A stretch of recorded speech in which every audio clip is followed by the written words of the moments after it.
for today's video nga, ay Diyos ko, namamagapay mukha o sinundo na agad ako ni MJ. Noong mga oras nga na yan, magsi 6 AM pa lang, 5:30 pa lang yata, paalis na kami ng bahay. Ay loko, tingnan mo naman yung hamog ng kakapal pa. At dahil nga rest day ko today, ay nag-aya nga siya, mag-jogging nga to kami dun sa may baluko. Meron kasi dong magandang bypass na wala masyadong nagdadaan ng mga sasakyan. Pwedeng mag-jogging talaga. Perfect spot nga kumbaga at marami nga din dumadayo dong mga nakabike. Maganda kasi yung daan. Halo, yung second day ng gym naging second day ng jogging. O, di ba nga? Charis. Kung nakarating na nga kami dito, gumanap nga lang kami ng magandang spot para nga mag-start ng mag-jogging. Abay, kakapal pa nga ng hamugo, may mga tao na nga dito. Sabi ko nga sa kanya, doon na lang siya mag-start, doon sa may kanto, kaya naman lumistop na muna kami. Tumubi nga lang kami sa gilid, dahil magsasapatos pa nga daw siya, binauna nga lang niya yung sapatos niya doon sa may compartment. At habang nagsasapatos na siya, ay Diyos ko, sinanamnam ko naman yung simoy ng hangin, kanya man. Ganitong panahon yung gusto ko hindi mainit, hindi rin masyadong malamig, sakto lang, gano'n. Tamang tanaw lang sa bukid habang nagsasapatos siya. Ay Diyos ko, kalawak ng bukirin, lahat yan, lahat ng nakikita niyo na yan, hindi sa akin yan. Diyos ko, kailan kaya ako magkakaroon ng lupang ganito? Anyway, bumalik na nga tayo, pagkatapos nga niya magsapatos, best in stretching naman niya siya. Medyo mahaba-haba kasi yung bypass na tatakbuhin niya. At kung nagtataka nga kayo, bakit siya lang yung nagsapatos at hindi ako nagsasapatos, Diyos ko, magmamotor ako, ayaw tumakbo ng kalabot. Sabi ko sa kanya, susundan ko na nga lang siyang mag-jogging. Tinatamad akong tumakbo pagka mga gantong panahon. Dapat kasi natutulog pa ako Kitang-kita niyo naman, bigay na bigay yung pagtakbo niya Maredset niya pa mo, balam talaga runner yun.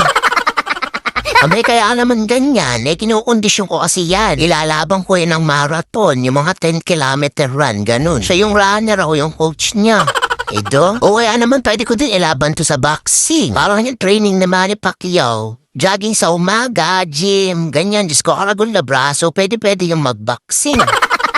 Kasi pag nang tumakbo nga po mo.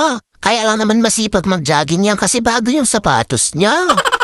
Sabi ko nga sa kanya, kapag binili niya akong sapatos, makasahaling sipagan din ako mag-jogging. Ay Diyos ko, when kaya, charis.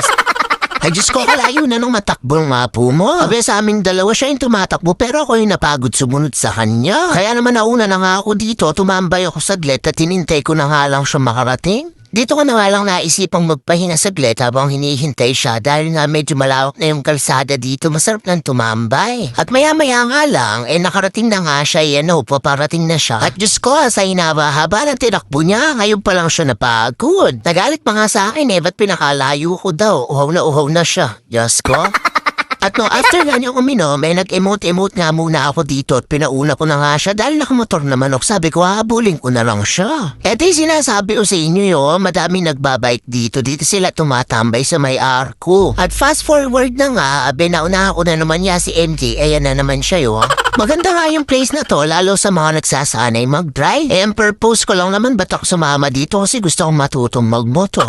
Konting trivia nga lang, bago ako matutong mag-drive ng 4 wheels, dito nga din ako nagsanay. Si MJ nga din yung nagturo sa akin at ang una kong din drive, Diyos ko, yung truck na malaking pinandi-deliver nila. Shinare ko lang naman. Anyways, ako nagmamotor na.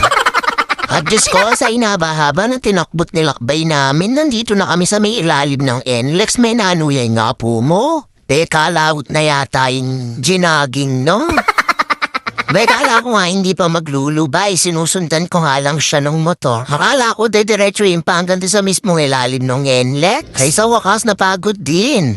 Ako nga nagmamotor lang napapagod na ako Naidana.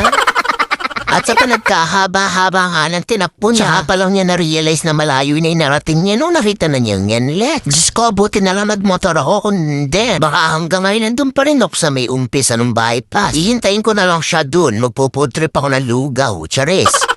Habang nagpapahinga nga siya, sabi niya bibidyohan daw niya ako habang nagmumotor. Titingnan daw niya kung bagay sa akin yung pasyo kasi bibigay na lang daw niya sa akin to.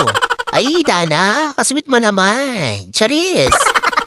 At dahil sabi nga niya, bagay ko nga daw yung motor, ako na nga daw yung mag-drive pa uwi. Nangangalambot daw siya, Diyos ko, kahaba ba naman nung nilakbay niya? Para lang siya naglaro ng basketball. Mga 3 laro ng basketball na first quarter hanggang fourth quarter, walang labasan. Ganun yung tinakbo niya, Diyos ko, kalawat.